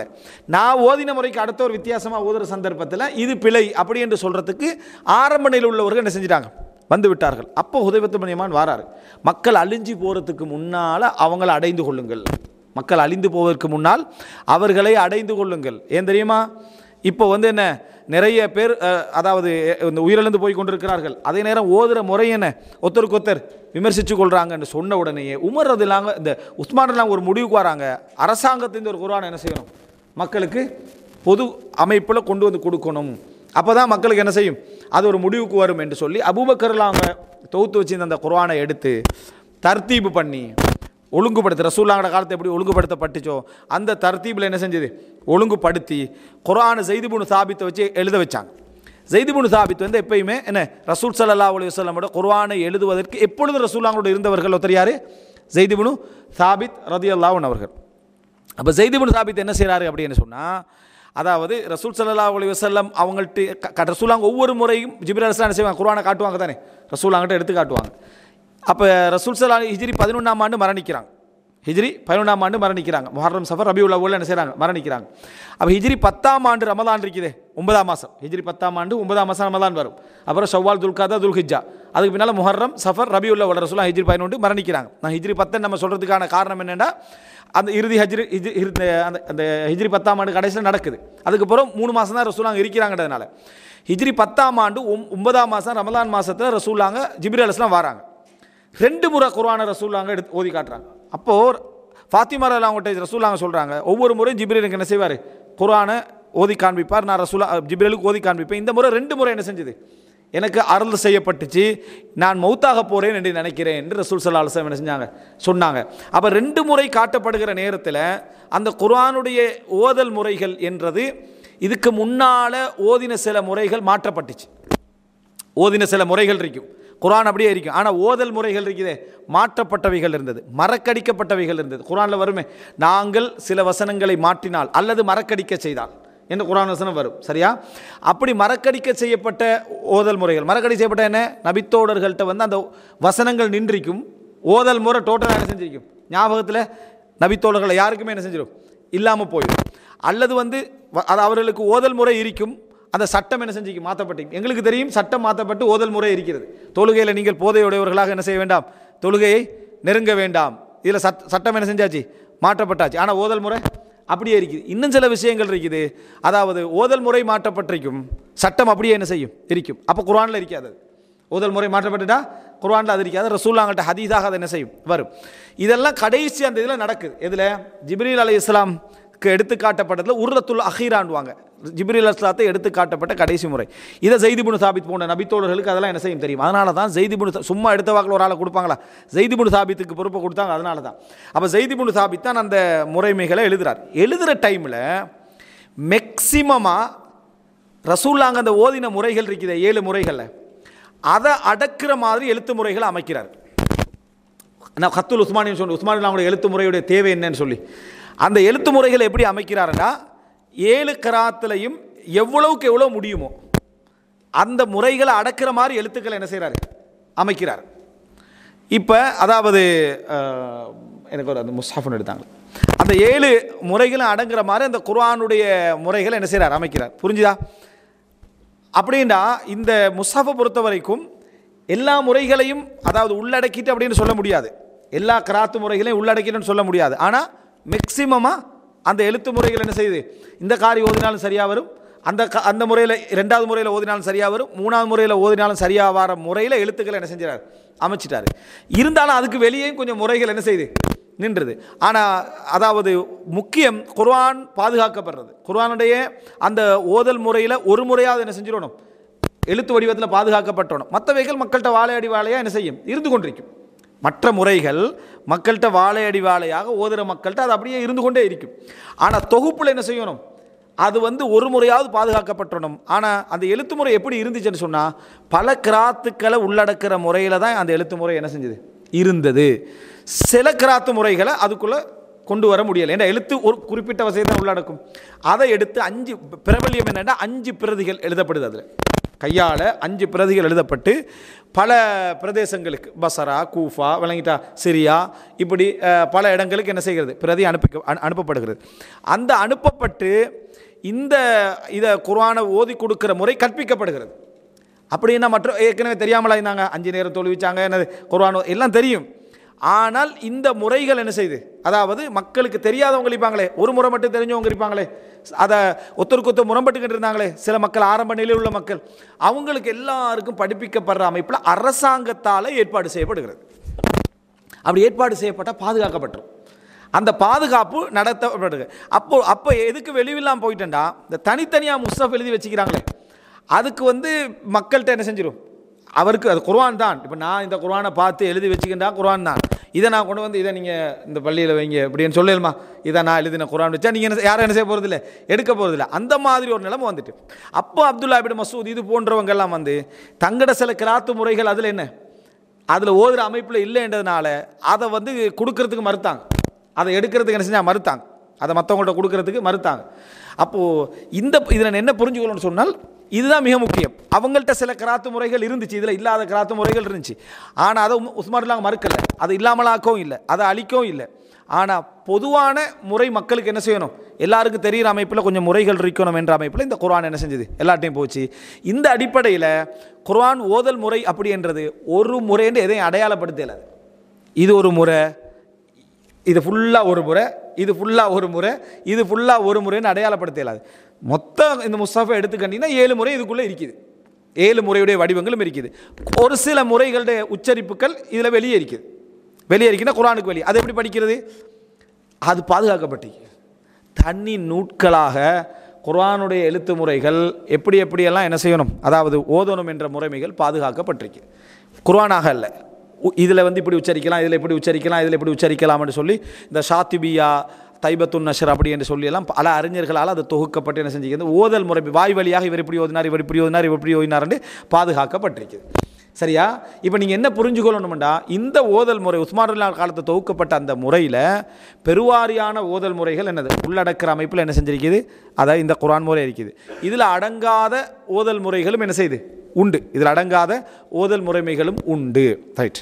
இப்போ அடுத்தது சரியான அதை கராத்துக்கு இஸ்லாமிய அறிஞர்களுடைய மிக முக்கியமான ஆதாரம் என்ன தெரியுமா, இது இந்த ஓதல் முறை தான் அப்படின்றதுக்கு மிக முக்கியமான ஆதாரம் என்றால், நம்ம இந்த காலத்தில் ப்ராக்டிக்கலாக மக்கள் ஓதி வரணும், ஒரு பெருவாரியான மக்கள் என்ன செய்யணும், ஓதி வரணும் என்றது தான் மிக முக்கியமான ஆதாரம். அது வாழையடி வாழையாக ஓதுறது தான் ஆதாரம். இப்போது நீங்கள் என்ன பாருங்கடா, இந்த இப்னு முஜாஹிதுடைய காலம் சொன்னேன் 5ஆம் நூற்றாண்டு, அவர் 4ஆம் நூற்றாண்டு, அவர் என்ன யோசிக்கிறாருண்டா, குர்ஆன் முஸ்ஹஃப் ஓகே, ஓதுகிற முறையில் இது வந்திருக்குது. ஆனால் இந்த எல்லா ஓதுகிற முறையும் காலாகாலத்துக்கு பாதுகாக்கப்படணும். ஏன்னா மக்கள் ஒரு முறைக்கு பழகிட்டாங்கடா, அடுத்த முறை அந்த வசனத்தில் என்ன செஞ்சுருவாங்க, மறந்துடுவாங்க. இப்போ மாலிகி யௌமித்தீன்னு ஓதுறோம், அதில் மலிகி யௌமித்தீன்னு ஓதலாம். மலிகி யௌமித்தீன் ஏன்னா பெரும்பாலான தெரிஞ்சிருக்கும், மலிகி யௌமித்தீன் என்ன செய்யலாம், ஓதலாம். இந்த மலிகி யௌமித்தீன் ஓதுறத பாதுகாக்கிறன்னு என்ன வழி, இதில் மலிகி யௌமித்தீன் ஓதலாம்னு புக்கில் என்ன செய்யணும், தனியாக தொகுத்து வந்தால் நல்லது, வேறு தனி புக்காக தொகுத்து வந்தால் நல்லது. இந்த இடத்துல மலிகி யௌமித்தீன் என்ன செய்யலாம், ஓதலாம். ஹம்மாலத்தல் ஹதபண்டு குர்ஆனில் வரும், ஹம்மாலத்துல் ஹதபண்டும் என்ன செய்யலாம், ஓதலாம். தனியாக பாதுகாத்துக்கண்டா அதெல்லாம் என்ன செஞ்சிடும், ஒரு இதில் இருக்கும் என்றதுனால அந்த கிராத்தை வெளியால் எழுதி பாதுகாக்கிறதுக்காக வேண்டி இவர் என்ன செய்கிறாருண்டா, அபூபக்கர் இப்னு முஜாஹித் என்றவர் நம்ம ஊரில் உள்ள குர்ஆன் ஓதி கொடுக்கக்கூடிய பெரிய காரிகளை கொஞ்சம் செலக்ட் பண்ணி அவங்க படித்த ஓதல் முறையை தனியாக என்ன செய்ய, அவங்க ஓதுகிற முறையை தனியாக தொகுப்போம் அப்படின்னு நினைக்கிறார். அப்போ அந்த இதுக்குள்ளே இந்த அத்தனை கிராத்தை என்ன செஞ்சிடும், அடங்கியிருந்தானே என்று அவர் யோசிக்கிறார். யோசித்து ஒரு 7 பேரை செலக்ட் பண்ணுறார். அவர் ஒரு 10 பேரை செலக்ட் பண்ணி தான் இந்த கன்ஃபியூஷன் போயிருக்கும். அந்த 7 முறை தான் இந்த 7 பேர் என்ற கன்ஃபியூஷன் என்ன செஞ்சிருக்கும், போயிருக்கும். அவர் 7 பேரையே அவர் என்ன செய்கிறாரு, செலக்ட் பண்ணுறாரு. சரி, இந்த 7 பேரை செலக்ட் பண்ணுறது வந்து சில மக்கள் நவீன காலத்தில் என்ன நினைக்கிறாங்கன்னா, ஹப்ஸ் வந்து அவர் ஒரு இஜ்திஹாத் பண்ணி அவர் ஒரு கிராத்தை கண்டுபிடிச்ச மாதிரி என்ன செய்கிறாரு நினைக்கிறாங்க. அதே போல் நாஃபி வந்து அவர் ஒரு ஸ்டைலில் அவரோட ஊரில் உள்ள ஓதுற ஸ்டைலில் கண்டுபிடிச்சி அவர் ஒரு விஷயத்தை பழக்கி விட்டான்னு நினைக்கிறேன். அப்படி இல்லை. இது உங்களுக்கு சிம்பிள் உதாரணம் சொல்கிறதா இருந்தால், நம்ம எல்லாரும் குர்ஆன் ஓதிக்கிறோம். ஊரில் பார்த்தீங்கன்னா, ஊரில் நமக்கு குர்ஆன் ஓதி தந்தவரும் நம்மளோட வாப்பாவுக்கு குர்ஆன் ஓதி கொடுத்தவரும் பெரும்பாலும் ஒரு ஆளாக தான் இருப்பார். அவர் தான் ஊருக்கே குர்ஆன் ஓதி கொடுத்துருப்பார். அப்படியா இல்லையா? பெரும்பாலும் அவர் தான் ஊருக்கே குர்ஆன் ஓதி கொடு. நீங்கள் எந்த ஆர்ட்ட குர்ஆன் ஓதுனீங்க? இப்ராஹிம் லெப் அவர்கிட்ட தான் குர்ஆன் ஓதினேன். அவர் எப்படி அவர் ஓதி தருவார்? இப்ராஹிம் லெப்புக்கு என்ன அறிய ஆரம்பிக்கன்னு ஒருத்தர் கேட்டாரண்டா, நீங்கள் எப்படி அதை மடத்தனமாக நினைப்பீங்களோ, அதை அறியாமல் நினைப்பீங்களோ? அவர் என்ன சொந்தமாக யோசிச்சியா குர்ஆன் ஓதி தந்தார் உங்களுக்கு? இல்லை. அப்போ சிலவர் எப்படி கேட்குறாங்கன்னா, இப்ராஹிமுடைய கிராத் அப்படி என்று இப்போ இந்த இப்னு முஜாஹித் ஒரு செலக்ட் பண்ணான்னு வைங்களேன். சரி, இந்த ஊரில் இப்ராஹிமுடைய கிராத் இந்த முறை, அந்த ஊரில் விளங்கிட்டா அபூபக்கருடைய கிராத்து முறை, அந்த ஊரில் விளங்கிட்டா உமருடைய கிராத்து முறை, இந்த ஊரில் வந்து என்னது ஹிஷாமுடைய கிராத்து முறைன்னு செலக்ட் பண்ணிட்டான்னு வைங்களேன். அதோட அர்த்தம் ஊரில் இப்ராஹிம் லெப்ப தனியாக ஒரு கிராத்தை கிரியேட் பண்ணிக்கிறாரு, அவர் ஒரு கிரியேட் பண்ணிக்கிறான்னு அர்த்தம் இல்லை. இவர் பார்க்குறாரு இப்ராஹிம்கிட்ட இல்லாத வித்தியாசங்கள் யார்கிட்ட இருக்குது? அபூபக்கர்கிட்ட இருக்குது. அபூபக்கர்கிட்ட இப்ராஹிம்கிட்ட சில வித்தியாசங்கள் அவர்கிட்ட இருக்குது. ஸோ இவங்களை எல்லாத்தையும் இவங்கெல்லாம் ஒவ்வொரு ஊர்லேயும் பிரபல்யமாக குர்ஆன் ஓதி கொடுக்குறவங்க. அப்போ ரசூலுல்லாஹ் சொன்ன 7 முறைகள் இந்த ஊரில் இப்படி பிரபல்யமாக இருக்கக்கூடிய காரிகள்கிட்ட என்ன செய்யுது எது இருக்குது. இதெல்லாம் எழுத்துக்கு என்ன செய்வோம் கொண்டு வருவோன்ற. அதனால நான் சொல்கிறேன், நம்மளோட ஊரை உதாரணம் எடுத்துகிட்டா போதுமானது.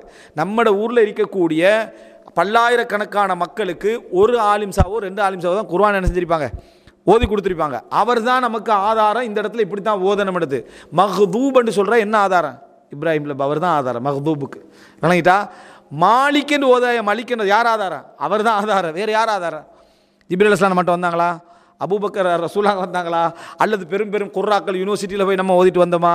அல்லது வந்து மார்க்கத்தில் தேர்ச்சி பெற்றவர் நம்ம பார்த்தோமா? என்ன வகையில் அது ஆதாரம் கேட்குறேன். இல்லை குர்ஆனில் இருக்குதானே? குர்ஆனில் அப்படியே இருக்குது. ஈலாஃபியில் பாருங்கள், மலிக்கியில் பாருங்கள், எல்லா சொற்கள்லையும் என்ன இருக்குது? அந்த உச்சரிப்பு இப்படித்தான் யார் சொல்லி தந்தது? குர்ஆன் எழுத்து முறை இருக்குது, அவருடைய உச்சரிப்பு இதுதான். அப்படி எடுத்து நம்ம யார்கிட்ட இருந்து படிச்சுக்கின்றது? மத்துக்கு தான் விளக்கம், இந்த இதுகாமுக்கு தான் விளக்கம் என்று யார்கிட்ட இருந்து படித்தது? ஊரில் உள்ள அவர்கிட்ட தான் படித்தது. அவர் யார்கிட்ட படிச்சிருப்பார்? அவர் இன்னொரு சமுதாயத்தில் படிச்சிருப்பார். அப்போ இந்த வழக்குகள் ஒவ்வொரு ஊர்லேயும் இருக்கும். நமக்கு நாட்டில் பல ஊர்கள் வழக்குக்கிற மாதிரி அரபு உலகத்தில் என்ன? மக்கா, மதீனா, பஸ்ரா, கூஃபா, சிரியா, இதான் அந்த சுற்றி இருந்த அரபு உலகத்தில் வளமை. அப்போ இவர் பார்க்குறாரு, இங்கே தான் கிராத்து பரவி இருக்கு. அதுக்காக 2ஆம் தரம், மற்றவங்களாம் 2ஆவதாக பரவினவங்களே. இதில் பிரபல்யமாக குர்ஆன் ஓதப்படுது. இவர்கிட்ட இல்லாத சில வித்தியாசங்கள் அவங்கள்ட்ட இருக்கும். இப்படி பல ஆயிரக்கணக்கான காரிகள் இருப்பாங்க, பல ஆயிரக்கணக்கான காரிகள் இருப்பாங்க. இப்படி இருக்கிறதுல அவர் பார்க்குறாரு, எல்லார்ட்டையும் உள்ளது எது? மிக பிரபல்யமாக படித்த குர்ஆனை படித்து தேர்ச்சி பெற்று 40-50 வருஷங்களாக இந்த குர்ஆனுக்கு சேவை செய்யக்கூடியவர் ஒரு ஆள் புதுசாக இஸ்லாத்துக்கு வந்தால் யார்கிட்ட கொண்டு போவோம்? குர்ஆன் ஓதி பழக்க அவர்கிட்ட தான் கொண்டு போவோம். அப்படிப்பட்ட கொஞ்சம் பேரை செலக்ட் பண்ணுவோன்னு சொல்லி அவர் ஒரு 10 செலக்ட் பண்ணிக்கலாம். ஒரு 7 என்ன செஞ்சிட்டாரு? அவர் செலக்ட் பண்ணிட்டார். 7 செலக்ட் பண்ணி அவர் பார்க்குறாரு, மக்கா மதீனால நாஃபி, மதீனால நாஃபி. மாலிக்கிட்ட கேட்குறாங்க, நாங்கள் கிராத்து முறை எந்த கிராத்தில்? நாஃபியோட கிராத்து முறையில் ஓதுங்க. அப்போ இமாம் மாலிக் வந்து நாஃபி உருவாக்கின கிராத்து முறையில் ஓதுங்கன்னு சொல்கிறார் இமாம் மாலிக். அவர் தான் அந்த ஊரில் குர்ஆனுக்கு என்ன பிரபல்யமானவர். எவ்வளவு தான் ஹத்தீபாக இருந்தாலும், எவ்வளோ தான் மார்க்கெட் ஸ்பீச் பண்ணிக்கிட்டு இருந்தாலும் அவருக்கு குர்ஆனுடைய தேர்ச்சி குறைவாக இருக்கும். ஊரில் ஓதி கொடுக்குறவருக்குள்ள குர்ஆனை தேர்ச்சி அவருக்கு என்ன செய்யாது இருக்காது. நாஃபிக்குள்ள குர்ஆன் தேர்ச்சி இமாம் மாலிக் என்ன செய்யாது இருக்காது. இது இமாம் மாலிக் அறிவிப்பால் வரிசையில் ஒரு நாஃபி இருக்கிறார். அந்த நாஃபி அல்ல, குர்ஆன் ஓதி கொடுக்கக்கூடிய ஒரு நாஃபி. அடுத்ததாக மக்கால இப்னு கதீரை செலக்ட் பண்ணுறாரு. மக்கால இப்னு கதீர்னா தப்சீர் இப்னு கதீர் அவர் இல்லை, சரியா? அந்த காலத்தில் அது இவருடைய காலத்துக்கு முந்திய இப்னு கதீர் என்ன செய்கிறாரு செலக்ட் பண்ணுறாரு. அதுபோல் வந்து கூஃபாலேருந்து ஒரு 3 பேரை என்ன செய்கிறாரு செலக்ட் பண்ணுறாரு. அதுபோல் பஸ்ரால உத்தர என்ன செய்கிறாரு செலக்ட் பண்ணுறாரு. சிரியால உத்தர என்ன செய்கிறாரு செலக்ட் பண்ணுறாரு. இப்படி சிரியால இப்னு ஆமிர், பஸ்ரால அபு அம்ர, விளங்கிட்டா? அதே போல் இதில் கூஃபாவில் வந்து கிசாய, அதுக்கு முன்னால் ஹம்சாவை, இப்படி என்ன அதாவது ஆசிமை செலக்ட் பண்ண. இந்த ஆசிம் டக்ராத் தான் இப்போ எங்கள்கிட்ட இருக்குது. கூஃபாலிருந்து செலக்ட் பண்ண ஆசிம் டக்ராத் தான் நம்ம செலக்ட் பண்ணி எடுக்கிறார். இவர் செலக்ட் பண்ணுற காலத்தில் பிரபல்யமான கிராத் யாருன்னு தெரியுமா? நம்ம இந்த கோதுற கிராத் இல்லை, அன்றைக்கு பிரபல்யமாக இருந்தது அபு அம்ரன்றவருடைய கிராத்து. அதுதான் அன்றைக்கு மிக பிரபல்யமாக இருந்துட்டுச்சு. ஏன்னா இந்த கிராத்து தான் ஓதணும்ன்ற சட்டம் என்ன செய்யலை, கவர்மெண்ட்டால் நியமிச்சிருக்கல. நீங்கள் இந்த கிராத்து முறையில் தான் ஓதணும், இந்த கிராத்து முறையில் தான் ஓதணும் சட்டம் நியமிச்சிருக்கல. அதனால் ஒவ்வொரு விதமான கிராத்து ஒவ்வொரு பள்ளியில் என்ன செஞ்சாங்க ஓதிக்கிட்டு இருந்தாங்க, யாரும் பிழை காணலை. ஏன்னா எல்லாருக்கும் தெரியும் இந்த கிராத் இருக்குது. ஏன்னா ஒரு உஸ்மான் ரலியல்லாஹு காலத்திலே அது பாதுகாக்கப்பட்டாச்சு. அதனால் ஒவ்வொரு பிரதேசத்தில் ஒவ்வொரு கிராத்து ஓதி வளமையால் வந்துகண்டே இருந்துச்சு. அன்றைக்கு இது பிரபல்யமாக இருக்கவே இல்லை நம்ம ஓதக்கூடிய கிராத்து. இது உஸ்மானிய ஹிலாபத்து வந்த நேரத்தில் உஸ்மானிய ஹிலாபத்து என்ன செஞ்சிட்டுன்னு சொன்னால், இந்த ஹஃப்ஸ் அன் ஆசிம் வழியாக வரக்கூடிய அந்த கிராத்தை இதுதான் பள்ளிகள் என்ன செய்யணும், ஓதணும் அப்படி என்று சொல்கிற ஒரு சட்டத்தை அவங்க என்ன செய்கிறாங்க, கொண்டு வராங்க. கொண்டு வந்ததில் தான் ஆசிம் கிராத் என்ன செஞ்சுட்டு எல்லா மக்களுக்கும் அப்படியே பிரபல்யமாக வந்துட்டு. இல்லாட்டி ஆசிம் கிராத்து மட்டும்தான் கிராத். ஆசிம் கிராத்தில் கஷ்டமான சில விஷயங்கள் மற்றவங்களோட கிராத்தை நீங்கள் படிக்கிற டைமில் லேசாக இருக்கும். இப்போ நம்ம சராத்துன்னு ஓதுறோமே, சராத் அது சீன் எங்கள் மக்களுக்கு எவ்வளோ லேசு, சிராத் அல்லது இரண்டு ஓதிட்டு போகிறது லேசு, அதில் லேசாக இருக்கும். ஆனால் ஆசிம் கிராத் என்னது மக்களுக்கு மத்தியில் வந்ததுக்கான அரசாங்கம் உஸ்மானிய கிலாபத் கடைசியாக வந்து உஸ்மானிய கிலாபத்தில் உஸ்மான் கிலாபத்தை நினைச்சிடப்படாது. கடைசியாக வந்து என்ன உஸ்மானிய கிலாபத் அந்த ஆட்சியுடைய சட்டமாக இது கொண்டு வந்துட்டனால எல்லா இடங்களில் எது பரவிட்டு அதிகமாக இந்த கிராத்து முறை பரவிட்டு. இப்போ இந்த 7 பேரை சொன்னாங்க தானே, இந்த 7 பேரை மக்கள் வந்து இப்படி நம்பிடப்படாதுக்காக வேண்டி பிற்காலத்தில் என்ன செஞ்சாங்கடா, இன்னொரு ஒரு 100 வருஷத்தில் மற்றவங்களோட கிராத்துகளும் எடுத்தாங்க. சரி, இன்னொரு 3 இமாமை நம்ம இதில் சேர்த்து விடுவோம். ஏன்னா மக்கள் 7 நினைக்கிறாங்க, இது 7 மட்டும் வேறு மாதிரி நினச்சிட்டாங்க அப்படி என்று சொல்லி. ஏன்னா அந்த 7 வந்தோடனே ரசூலுல்லாஹோட காலத்து இவங்கள்ட்ட மட்டும் தான் கிராத்திக்கிற மாதிரி ஆகிட்டு, மற்றவங்களோட கிராத்தில் என்ன மாதிரியான சிந்தனை வந்துட்டு. அதனால் என்ன செஞ்சாங்கடா, இன்னும் 3 பேரை பிரபல்யமான இமாம்கள் இன்னும் 3 பேரை என்ன செஞ்சுட்டாங்க, மதீனாலேருந்து மக்காலிருந்து அவங்கள்ட்ட கொஞ்சம் அதாவது இதில் வராத முறைகள் அவங்கள்ட்ட என்ன செஞ்சு சேர்த்துட்டாங்க. அதில் வந்து அதாவது யாக்கூபை சொல்லுவாங்க, அடுத்தது ஹலஃப் இவரை சொல்லுவாங்க. இப்படி 3 கிராத்து முறைகள் என்ன செஞ்சாங்க, அதில் என்ன செஞ்சாங்க சேர்த்து விட்டார்கள். மொத்தம் 10 முறை கிராத்தில் என்ன மொத்தம் 10 முறைகள் என்ன செய்யுது இருக்குது. அப்போ 10 முறைகள்டா நீங்கள் இப்போ புரிஞ்சுக்கொள்ளணும், 10 முறை அல்ல, ரசூலுல்லாஹ்வுடைய 7 கிராத்து முறைகள் இந்த 10 பேர்கிட்ட பிரிஞ்சு இருக்குது. சரியா? இந்த 7 கிராத்து முறைகள் 10 பேர்கிட்ட மட்டுமா பிரிஞ்சிங்கன்னு கேட்டால் இல்லை, இந்த 10ல் வராத சில கிராத்து முறைகளும் என்ன செய்யும் இருக்கும். ஆனால் அந்த கிராத்து முறைகளை நம்ம வந்து எடுப்பது இல்லை. எதன் காரணமாக எடுப்பதில்லைண்டா, அந்த கிராத் இல்லை என்பதற்காக அல்ல, அது மாற்றப்பட்டதாக இருக்கலாம். இந்த முஸ்ஹாஃபில் ஓதுகிற எழுத்து வடிவத்துக்கு எந்த வகையிலும் ஒத்து வராததாக என்ன செய்யலாம், அது இருக்கலாம். அதே நேரம் மக்கள்கிட்ட நடைமுறையில் இல்லாததாக என்ன செய்யலாம் இருக்கலாம். இந்த 3 நிபந்தனை இருந்தால் தான் கிராத் ஒத்துக்கொள்வாங்க. இந்த கிராத் ஒத்துக்கொள்ளணும்னா என்ன செய்யணும், முதல் நிபந்தனை என்ன, மக்கள்கிட்ட ப்ராக்டிக்கலாக ஆகிக்கணும். இப்போ மக்கள்கிட்ட ப்ராக்டிக்கலாக ஆகிக்கணுன்றதுக்காக நான் உங்களுக்கு ஒரு இது சொல்கிறேன் பாருங்கள். அதாவது அபு அம்ரல் பஸரியோட கிராத்து முறை தான் என்னது, அதாவது மிக பிரபல்யமாக இருந்துச்சு. அதாவது பஸரால இந்த இந்த இந்த யாக்கூபோட கிராத்து முறை தான் பஸரால பிரபல்யமாக இருந்துச்சு. அதுக்கப்புறம் அபு அம்ரல் பஸரியோட அதாவது அந்த யாக்கூபோட கிராத்து முறை தான் அங்கே பிரபல்யமாக இருந்துச்சு, எங்கே பஸரால. அதுக்கு பின்னால் பரவி போய் இன்றைக்கு கிராத்து முறைகள் நான் உங்களுக்கு சொல்கிறேன் பாருங்கள்.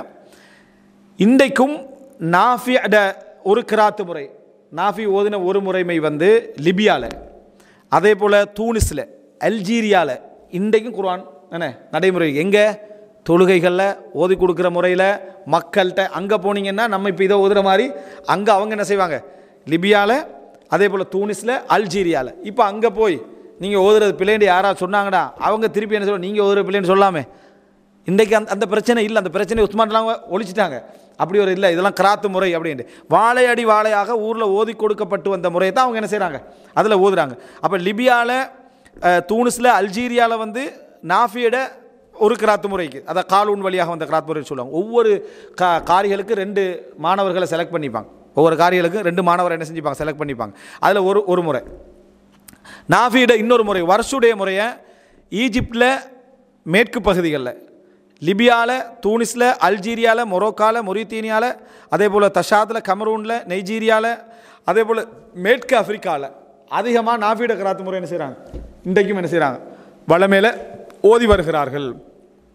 அதே போல் அதாவது சூடானில் மேற்கு பகுதியிலையும் என்ன செய்கிறாங்க, ஓதிட்டு வராங்க. அதே போல் அபு அம்ருடைய கிராத்து முறை சூடானில், சோமாலியாவில், ஹதரமௌத்தில், யமனில் என்ன ஹதரமௌத்தில் இன்றைக்கு என்ன செய்யுது, அவங்களோட முறை இருக்குது. இதுபோல் இப்போ இதை படித்து கிராத்துகளை தெரிஞ்சு கொண்டவங்க 10 கிராத்து முறையில ஓதக்கூடிய நிறைய பேர் இருக்கிறாங்க. இலங்கையில், நம்ம அதாவது இந்தியாவில் போன்ற மக்கள்லாம் நிறைய இருக்கிறாங்க. அதை படித்து அதை எதையும் ஓசை வடிவத்தில் மிஸ் ஆகாமல் எல்லாரும் பல இடங்கள் என்ன செய்கிறாங்க, ஓதி வருகிறார்கள். எனவே 7 கிராத்து முறை அப்படி என்று சொல்கிற இந்த இதில் நீங்கள் இப்போ ஒரு சுருக்கமான ஒரு வடிவத்தை விளங்கிக் கொள்ளணும். உங்களுக்கு இப்போ ஓரளவு தெளிவாகி இருக்கிறது. சரியா?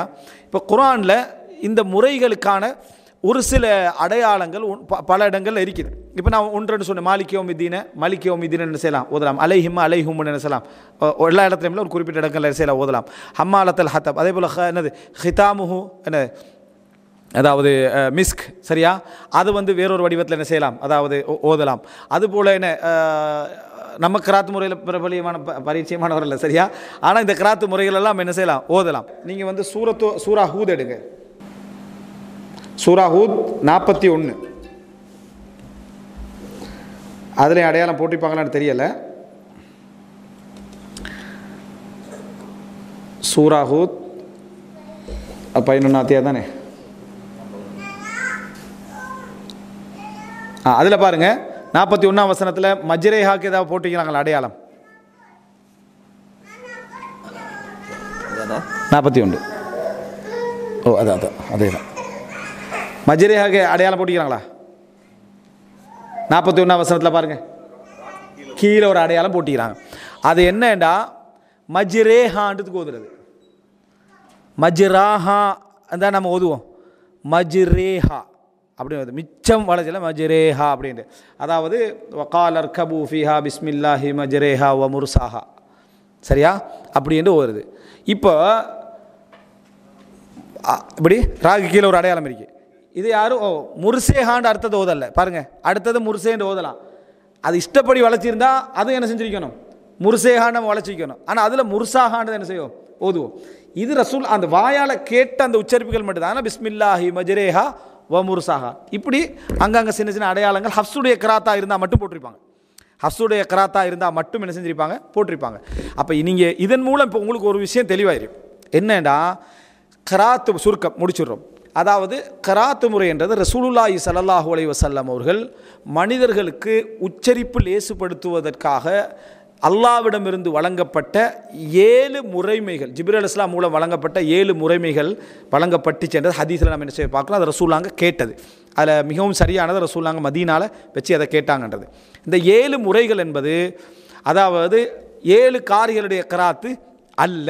இந்த 7 முறைகள் நம்ம தேடி போனோம்னா ஒரு இந்த உலகம் ஃபுல்லாக பரவி இருக்குது.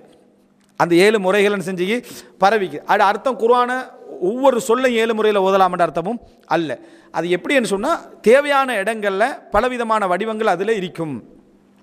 அந்த விஷயத்தை தான் 7 முறைமைகள் அப்படின்னு. இதுதான் 7 அது ஃபஸ்ட்டு இந்த முறை என்ன இந்த முறை என்னன்னு தனியாக வகைப்படுத்த இயலாது. ஆனால் பல முறைகளில் என்ற குறிப்பிடுற அமைப்பில் 7 முறைகள் என்ன செய்து இறக்கப்பட்டிருக்குது. இந்த 7 முறைகளை மேக்சிமமாக இன்றைக்கு நம்ம கிராத்தில் பார்க்க முடியாது. ஒரு சொல்லில் 5 முறை ஒன்று என்ன செய்யலாம் பார்க்கலாம், ஒரு குறிப்பிட்ட சில சொற்களில் மட்டும், எல்லா சொற்களையும் இல்லை. இது வந்து உஸ்மான் ரலியல்லாஹு காலத்தில் வந்து அபூபக்கர் காலத்தில் தொகுக்கப்பட்டது. குர்ஆனுடைய அந்த எழுத்து பிரதியெல்லாம் தொகுத்து வச்சுக்கொண்டு உஸ்மான் ரலியல்லாஹு காலத்தில் நடந்தது என்னன்னு சொன்னால் ஓசை முறையை பாதுகாக்கிறதுக்கு. ஓசை முறையை பாதுகாக்கிறதுக்கான காரணம் குர்ஆன் ஒரு இதை தெரியாத முஸ்லீம் அல்லா சௌரன்னு செய்வாங்கன்னு சொன்னால் பார்த்தீங்களா குர்ஆனை என்னது எழுத்து மிஸ் ஆகிறதுக்காக ஒரு மாதிரி அட்ஜஸ்ட் பண்ணிட்டாங்க. அப்படி இல்லை, ஓசை முறையும் சேர்ந்து பாதுகாக்கப்படணும் என்பதற்காக உஸ்மான் அல்லாவோட ஏற்பாடு தான் அது.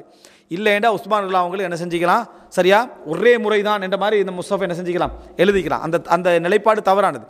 அதாவது எல்லா முறைகளையும் ஓதக்கூடிய அமைப்பில் குர்ஆனுடைய எழுத்துக்களை ஸைத் இப்னு சாபித்துக்கு அமைக்க கொடுத்தாங்க. அப்படி அமைக்க கொடுத்த வடிவத்தில் அந்த பிரதிகள் 5 எடுத்து எல்லா மக்கள்கிட்டையும் அனுப்பி தனித்தனிப்பட்ட பிரதிகளை பொறுத்த வரைக்கும் நிறைய வாங்கிக்கினாங்க. ரிட்டர்ன் என்ன செஞ்சாங்க வாங்கினாங்க. சிலவங்க கொடுக்கல, சிலர் என்ன செய்யலை கொடுக்கல, சிலவங்க என்ன செஞ்சாங்க அதாவது கொடுத்துட்டாங்க. இப்போ மக்கள்கிட்ட மத்தியில் இருக்கிறது அரசாங்கம் தான் குர்ஆனை என்ன செய்யும் எழுதும். அந்த அரசாங்கம் அறிஞர்களை நல்ல அறிஞர்களை வச்சு குர்ஆனை எழுதும் கொடுக்கும் என்ற இடத்துக்கு அது வந்துட்டான். அதில் நிறைய ஓதல் பாதுகாக்கப்பட்டுச்சு, ஓதலுடைய முறைமைகள் நிறைய பாதுகாக்கப்பட்டுச்சு. அதில் வராத ஓதல் முறைமைகளும் உண்டு, அதில் வராத ஓதல் முறைமைகள் உண்டு. அதை உஸ்மான் ரலியல்லாஹு என்ன செய்யலை தடுக்கவில்லை, அன்றைக்கு என்ன செய்யலை அதை தடுக்கவில்லை. ஆனால் மக்களுக்கு படித்து கொடுக்குற டைமில் வந்து இதில் உள்ள அந்த முறைமைக்கு ஏற்ற உள்ள விஷயங்களை மட்டும் தான் என்ன செஞ்சாங்க படித்து கொடுத்தா மக்கள்கிட்ட என்ன குர்ஆன் ஓசை பாதுகாக்கப்படணும், ஒரு முறையாவது என்ன செய்யணும் பாதுகாக்கப்படணும். அதில் பல முறைகள் இருக்கிற மாதிரி என்ன செஞ்சாங்க தான் அமைச்சா. பிற்காலத்தில் இது மக்கள்கிட்ட பரவி எல்லா மக்களும் புரிந்துணர்வோடு அந்த பல ஓசைகளில் குர்ஆன் ஓதுற வளமை இருந்துச்சு. இன்றைக்கு பிரபல்யமான முறையில் அதாவது நம்ம இன்றைக்கு பிரபல்யமான முறை என்றது ஒரு காரியை செலக்ட் பண்ணி எடுத்ததுனால, அந்த காரியை செலக்ட் பண்ணாமல் விட்டுருந்தா நம்ம ஒவ்வொரு முறையும் என்ன செஞ்சிருப்போம் கலந்து என்ன செஞ்சிருப்போம், ஓதிருப்போம். எங்களுக்கு எதில் ஓதினாலும் குற்றம் இல்லையே. அல்லாஹ் ரசூலுல்லாஹ் என்ன சொல்கிறார், ஃபக்ரஉ மா தயஸ்ஸர மின், உங்களால் முடிஞ்சதை என்ன செய்ய ஓதுங்கிறது எங்களோட கட்டளை. எல்லாமே நம்ம இதில் எதை ஓதினாலும் எல்லாரும் யாரை ஓதினது, ரசூலுல்லாஹ் ஓதின முறை தான். இதில் எதை ஓதினாலும் ரசூல் ஸல்லல்லாஹு அலைஹி வஸல்லம் ஓதின முறை தான். சரியா? இப்படி குர்ஆனில் ஒரு எழுத்து பிழை விட்டாலும் திருத்துற நம்ம அந்த காலத்து சஹாபா காலத்தில் எவ்வளோ பேருதெல்லாம் திருப்பாங்க. எனவே அப்படி வந்த முறைகளை பிற்காலத்தில் பார்க்குறாரு. இந்த ஓதல் முறைகள் ஒரு காலத்தில் ஒரு வளமை மக்கள்கிட்ட அதிகரிச்சுதுன்னா மற்ற வளமை என்ன செஞ்சிடும், அப்படியே குர்ஆன்லேருந்து ஓதுகிற முறை மறைஞ்சு போயிடும். இதை பாதுகாக்கணும் என்று நிறைய அறிஞர்கள் என்ன செய்கிறாங்க, இறங்குறாங்க. அப்படி இறங்கினத்தில் மிக முக்கியமான அறிஞர் தான் அபூபக்கர் இப்னு முஜாஹித். அபூபக்கர் இப்னு முஜாஹித் என்ற பேரை ஞாபகம் வச்சுக்கோங்க, அதோட என் மகனை சேர்த்துக்க. சரியா? இப்னு முஜாஹித் அப்படின்னு அவர் என்ன செய்கிறாரு, இறங்குறாரு. அவர் 4ஆம் நூற்றாண்டை சேர்ந்தவர். அவர் இறங்கி என்ன செய்கிறார், இன்றைக்கு பிரபல்யமாக அரபு உலகத்தில் இருக்கக்கூடிய 7 பேரை செலக்ட் பண்ணிக்கிறார். ஒரு 10 பேரை செலக்ட் பண்ணிக்கலாம், ஒரு 15 பேர் என்ன செஞ்சுக்கலாம், செலக்ட் பண்ணிக்கலாம். செலக்ட் பண்ணி அவர் என்ன செஞ்சுக்கலாம், தொகுத்திக்கலாம். ஒரு 7 பேர் என்ன செய்கிறாரு, செலக்ட் பண்ணுறாரு. அந்த 7 பேரை மதீனால ஒருத்தர், மக்கால ஒருத்தர், இந்த கூஃபால 3, பஸ்ரால ஒருத்தர், என்ன சிரியால ஒருத்தர் செலக்ட் பண்ணி அவங்க யார், நம்மளோட ஊரில் எப்படி குர்ஆன் ஓதி கொடுக்குறாங்களோ அதை விட பன்மடங்கு குர்ஆனோட அறிவுள்ள அன்றைக்கு மக்கள் இமாமத்து செய்து தொழக்கூடிய அந்த ஊரில் குர்ஆன் படிக்கக்கூடிய மக்கள் பெரும் பெரும் அறிஞர்களால் அதாவது போற்றப்பட்ட மக்கள். அந்த மக்களுடைய கிராத் இமாம் முஹம்மது பின் ஹம்பல்கிட்ட கேட்கப்பட்டது, எனக்கு நாஃபியுடைய கிராத்து முறை தான் விருப்பம், அதுக்கு அடுத்த கட்டமாக ஆசிமுடைய கிராத்து முறை விருப்பம், அதாவது லேசி அப்படின்னு சொல்லி இமாம் முஹம்மது பின் ஹம்பல் சொன்னான்னு பார்க்குறோம். இது அப்படியே ஏழையும் தொகுத்து அவங்களோட வித்தியாசங்கள் என்ன தனி நூலாக என்ன செய்கிறார், அவர் எழுதுறாரு. அஸ்ஸபான்னு சொல்லி 7 பேர் அப்படின்னு அந்த வித்தியாசங்கள் அப்படியே முழுவதும் எழுதுறாரு. பிற்காலத்தில் இந்த கன்ஃபியூஷன் இல்லாமல் போனதுக்கான இன்னொரு 3 அறிஞர்களை என்ன செஞ்சாங்க, சேர்த்து 10 அப்படின்னு எழுதுறாங்க. அப்போ 10 பேருடைய கிராத்து முறைமைகளில் நம்ம எதை ஓதினாலும் அது இந்த 7 கிராத்துக்குள்ள என்ன செய்யும், அடங்கும். அந்த 7 கிராத்து முறை ரசூல் ஸல்லல்லாஹு அலைஹி வஸல்லம் சொல்லி தந்த முறை தான். அதுக்கு பின்னால் இஸ்லாமிய அறிஞர்களுக்கு மத்தியில் ஒரு தெளிவான ஹதீஸ்களுக்கு எப்படி விதியோ குர்ஆனுக்கு ஒரு விதியாக வந்துச்சு. என்னென்னா, ஒரு கிராத்தை நம்ம கன்ஃபார்ம் பண்ணி ஓதணுமா இருந்தால், ஒரு கிராத்தை நம்ம ஓதாமல் விட்டால் குற்றம் இல்லை, ஆனால் இல்லாத ஓதினா குற்றம். ஒரு கிராத்தை ஓதாமல் விட்டால் நம்ம குற்றம் இல்லை, ஏன்னா நம்ம வேறொரு மெத்தடில் எப்படியே ஓதுறோம். ஆனால் இல்லாத ஓதினா என்ன குற்றம் என்றனால ஒரு முடிவுக்கு வந்தாங்க. என்ன முடிவுக்கு வந்தாங்கடா, இதுக்கு ஸ்ட்ராங்கான ஒரு பாதுகாப்பு இஸ்லாமிய அறிஞர்கள் என்ன சொல்கிறாங்கடா, அது அந்த நபித்தோழர்கிட்ட ஒரு வளமை தான். முதலாவது சஹாபாக்களுடைய முழு ஏற்பாடு என்ன, முஸ்ஹப் மூலம் ஓசையை பாதுகாக்கிறது. எனவே ஏதோ ஒரு வழியில் முஸ்ஹஃபுக்கு என்ன செய்யணும், அந்த கிராத் ஒத்து வரணும். ஒரு கிராத்து ப்ரூஃப் ஆகிறண்டா ஏதோ ஒரு வகையில் என்ன செய்யணும், இதுக்கு ஒத்து வரணும். 2வது, அது இன்றைக்கு பிரபல்யமான ஒரு கிராத்தாக என்ன செய்யணும், அது இருக்கணும். ஆதாரபூர்வமான கிராத்தாக அது என்ன செய்யணும், பிரபல்யமான ஒரு கிராத்தாக இருக்கணும். 3வது என்னன்னு சொன்னால், மொழியில் அதுக்கு ஒரு வஜ்ஹ் இருக்கணும். ஏதாவது என்னது வழக்கொழிந்து போன முறையோ வழக்கில் உள்ள முறையோ அரபு முறையில் ஒரு முறையை என்ன செய்யணும், அதுக்கு ஒரு வழியொன்று இருக்கணும். ஏன்னா சில மக்கள் இருந்தாங்க, இப்போ ஹதீஸை எப்படி கருத்தில் அறிவிக்கலுமோ, நம்ம ஹதீஸை கருத்து அறிவிக்கலாம் தானே, வார்த்தை ரசூலுல்லாஹ் சொன்ன வார்த்தையே அறிவிக்கணும்ன்றதில்ல. ஹதீஸில் ரசூலுல்லாஹ் என்ன சொல்கிறாங்களோ அந்த கருத்தை புரிஞ்சு அதை அறிவிக்கலாம். குர்ஆனை முழுசாக பாடமாக்கினவங்க தான் ஓதல்ல மொழியில் இதுக்கு ஒரு வழி இருந்தால் அப்படி ஓதிட்டு போகிறவங்க என்ன செஞ்சாங்க, ஒரு சிலர் இருந்தாங்க. அதாவது குர்ஆனை முழுசாக அவங்களுக்கு குர்ஆன் அவங்களுக்கு எல்லா மாதிரிலும் ஓத தெரியும், எல்லா கிராத்தும் அவங்களுக்கு தெரியும். ஆனால் மொழியில் அதுக்கு ஒரு வழி என்ன செய்யுது, அனுமதி இருக்கு என்றதுனால அதை அனுமதிச்சு தொழுகையில் ஓதாட்டி படித்து கொடுக்கல அங்கங்கே ஓதுறதுக்கு அனுமதிச்ச ஒரு சிலர் இருந்தார்கள். அது பிள்ளை. எங்களுக்கு மொழியில் சப்ஜெக்ட் ரசூலுல்லாஹ் ஓதினா தான் எங்களுக்கு என்ன செய்யணும், வரணும். அதனால் மொழியில் வழி இருந்தது மட்டும் நிபந்தனை வைக்கல, முஸ்ஹஃபுக்கு என்ன செய்யணும், அது ஒத்து வரணும். மக்கள்கிட்ட வளமையில் இருந்த கிராத்தாக அதை என்ன செய்ய வேண்டும், அது இருக்க வேண்டும் என்ற 3 நிபந்தனை வச்சு தான் இன்றைக்கு கிராத்துகள் படிப்பிக்கப்படுது. எனவே ஒரு ஆள் இப்போ உங்களுக்கு ஒரு விஷயம் தெளிவு, இந்த கிராத்தில் இன்னொரு ஆள்கிட்ட கிராத்தை மிக்ஸ் பண்ணி ஓதலாமான்னு என்ன சொல்லுவீங்க, ஓதலாம் தாராளமாக, எந்த பிழையும் இல்லை. ஏன், எல்லாமே ரசூலுல்லாஹ் ஓதினது தான். நான் சிராத்துன்னு சாத ஓதக்குள்ள நான் சீனை ஓதினா எனக்கு என்ன, இந்த எல்லாமே ரசூலுல்லாஹ் ஓதினது தானே, நான் ஓதிட்டு போகலாம். அதே போல் எங்கெங்கே என்னென்ன கிராத்தை நீங்கள் படிக்கிறீங்களோ அவைகளை ஓதுறதை யாருமே என்ன செய்யலாது, பிள்ளை காண இயலாது. ஹப்ஸ் ஓதின மாதிரி தான் ஓதணும்னு எந்த நிபந்தனை எங்களுக்கு இல்லை. ஓதுற முறை சரி, நான் சொல்ல கிராத்து நான் வருஷ கிராத் நாஃபியோட கிராத்தையும் எட் பண்ணி மற்றோட கிராத்தை எட் பண்ணி 7 மிக்ஸ் பண்ணி எனக்கு என்ன செய்யலாம், ஓதலாம். யாரும் பிள்ளை காண்றதுக்கு இயலாது. ஆனால் குர்ஆன் ஓதுற யாருக்காக, அல்லாஹுக்காக, அல்லாஹ்விட்ட கூலி எதிர்பார்த்து இஹ்லாஸ் எதிர்பார்த்து மக்களுக்கு காட்டுறதுக்காக இல்லை. இது கொஞ்சம் பேர் என்ன செய்கிறாங்கடா, இப்படி குர்ஆன் 1 கிராத்தை படித்து போட்டு பள்ளியில் தொழுவி சுட்டிக்கிறாங்க. தொழுவிச்சொன்னே பின்னால் உள்ளவங்க என்ன இல்லாத மாதிரி ஓதுறீங்கன்னு கேட்குறதுக்கு இது ஒரு கிராத்து முறை தான் அப்படின்னு. இப்போ நீ என்னத்துக்கு ஓதினா, இதை காட்டுறதுக்கு தானே, இஹ்லாஸ் இல்லை தானே, நீ தனியே ஓது. விளங்கிட்டா? மக்களை குழப்பறதுக்கோ மக்களை கன்ஃபியூஸ் ஆக்கிறதுக்கோ குர்ஆன் பொய்ப்படுத்தப்படுற நிலைமைக்கோ நம்ம ஆளாக்கிடக்கூடாது. அதனால் பிரபல்யத்துக்கு முகஸ்துதிக்கெல்லாம் இது ஓதிட்டு நம்ம ஹஃப்ஸுடைய கிராத் தான் என்ன செய்யணும் எல்லா மக்கள்கிட்டையும் நம்ம ஓதிக்கொண்டிருக்கணும். ஆனால் நம்ம வந்து தனிப்பட்ட ரீதியாக ஓதுகிற டைமில் இந்த கிராத்துக்கள் கொஞ்சம் தெரிஞ்சுக்கொண்டு நம்ம ஓதினா அது மிகவும் என்ன ஒரு சிறப்பாக இருக்கும். இறுதியாக ஹஃப்ஸுடைய கிராத் நமக்கு பிரபல்யமாகினது உஸ்மானிய ஹிலாபத்துக்கு பின்னால், அதுக்கு முன்னால் பல கிராத்துகள் என்ன செய்து பிரபல்யமாகவும் இருந்தது என்பதை நம்ம தெரிஞ்சு கொள்வோம். ஹாதா மா இந்தி வல் இல்மு இந்தல்லாஹ் வ அகூலு கௌலி ஹாதா வ அஸ்தக்ஃபிருல்லாஹ் லி வ லக்கும். வஸ்ஸலாமு அலைக்கும் வரஹ்மத்துல்லாஹி வ பரகாத்துஹு.